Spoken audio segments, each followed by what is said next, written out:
Hi, my name is Lisa Broadbent-Diassi, and today I'd like to talk to you about homeowners insurance.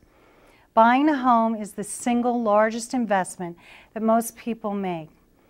Your main line of defense in protecting that investment is homeowners insurance.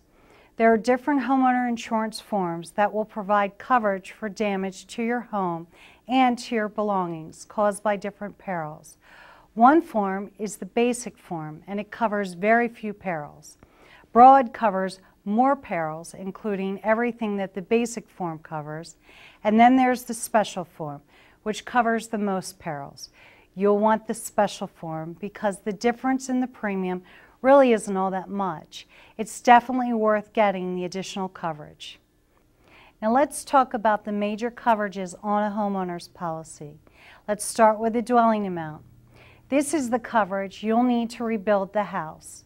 The market value is different from the replacement value, and you should make sure that your policy includes the wording guaranteed replacement cost. You will need to be careful here so that you're not underinsuring yourself. That's because most policies contain the verbiage that limits a claim on the dwelling by a 20% increase over the insured's dwelling amount. What do I mean by this? Here's an example. Say you purchase a house for $100,000, which is the market value, but the cost to rebuild the home is $150,000. If your house burns to the ground, you will only be insured for $120,000, and you will have to come up with a $30,000 difference. That's a lot of money to come up with at the time of a claim.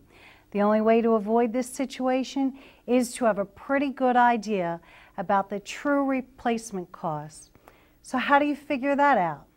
Ask an insurance agent to construct a replacement cost value. Also, look at the cost to rebuild a new home comparable to yours in the area. You should note that the replacement cost only applies to what it would take to rebuild the home. It does not include the cost of the land. If you don't have replacement costs on your policy, then the dwelling amount and/or its contents will be covered for actual cash value. This is the replacement cost minus the depreciation, which is a percentage for every year of the age of your home. Here's an example. If you purchased a table for $500 5 years ago and the cost for a new table today is $1,000, then 5 years times the depreciation percentage of 7% a year would mean that the table would be depreciated by $350. So the true replacement cost for the table is $1,000. But if you don't have replacement costs on your policy, the actual cash value would only be $650, which is $1,000 minus the $350 depreciation amount. Which would you rather receive? So make sure that you have replacement cost value on the dwelling and its contents. Now let's focus on contents. Everything inside the home that isn't attached to the dwelling. This is typically a percentage of 70 to 80% of the dwelling amount, depending on the insurance carrier. It's important to make sure that this value is set high enough. To figure out the correct amount of the coverage, you will need to estimate what it would cost to replace all of your belongings with new ones. I know that sounds like a very difficult task, but it's well worth the time that you'll put into it. Underestimating the true amount could cost you tens of thousands of dollars. You will need this list at the time of a claim.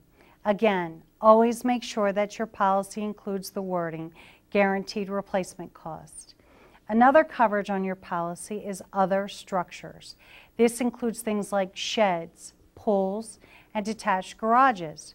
Most insurance companies typically calculate these to be 10% of the dwelling amount. If this isn't enough coverage for your particular situation, then make sure you adjust the coverages. Loss of use is another type of property coverage.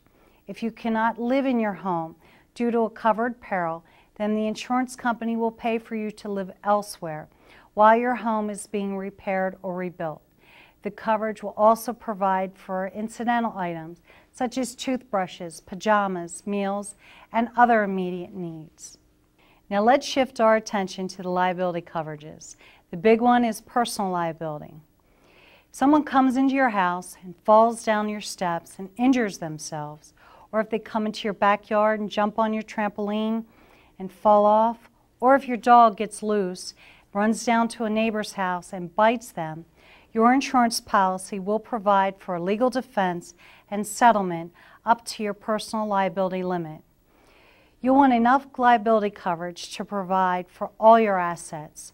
For example, if your assets, including your 401k, cash, and physical belongings, add up to $250,000, then you will want a minimum liability coverage of $300,000.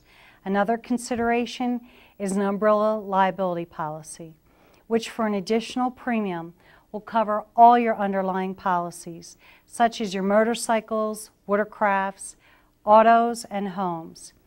This would put an umbrella over all your policies, and you can choose the amount of coverage that you want, $1 million, $3 million, or even $10 million. Remember that most people sue for $1 million or more. If you have high-valued items, you will want to schedule them on your homeowner's policy. These include things such as jewelry, watches, furs, tools, computers, and securities. To schedule your valuables, you will need a bill of sale or an appraisal. By scheduling your valuables, you will ensure that these items are under this special form. So if you drop your camera and it breaks, you're covered only if you scheduled it. If not, then you're out of luck. Once you've made up your mind on all the coverages that you want on your policy, the costs will depend on two variables. First, there's the premium mode, which is the amount of money that you will pay monthly or at another interval. An installment fee will be added if you choose anything else other than annual. Then there's your deductible. If you have a covered claim, the deductible is the amount of money that you will be responsible for before the insurance company begins to pay the claim. The higher the deductible, the cheaper your premiums will be. Make sure that you pick a deductible that you can afford to come out of your pocket at the time of a claim. Now let's focus for a minute on what's not covered. The biggie is damage caused by floods and ground seepage. A separate policy is needed for flood insurance. This coverage is only provided at actual cash value and will not pay to rebuild your home. New Orleans is a perfect example for the need for flood insurance. A homeowner's policy does not pay for damages caused by flood waters.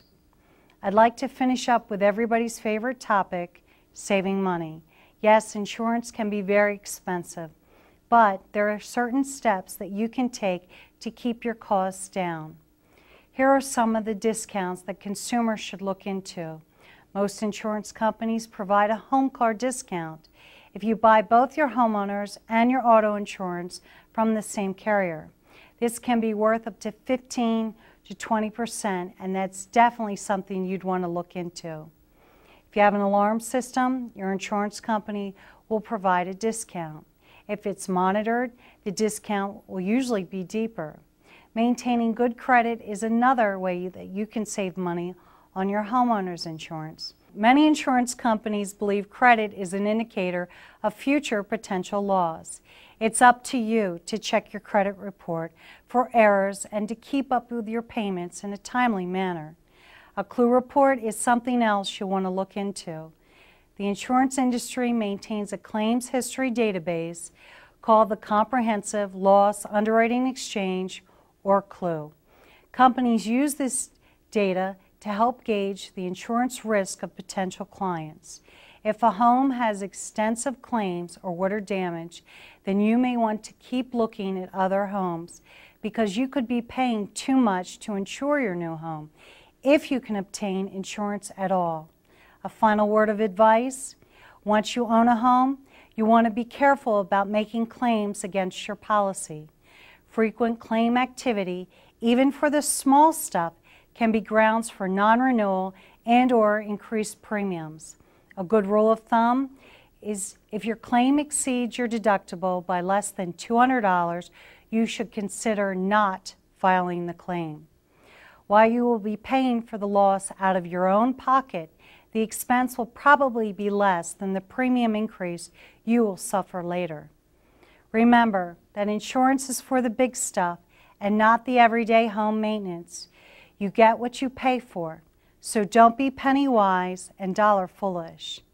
Thank you.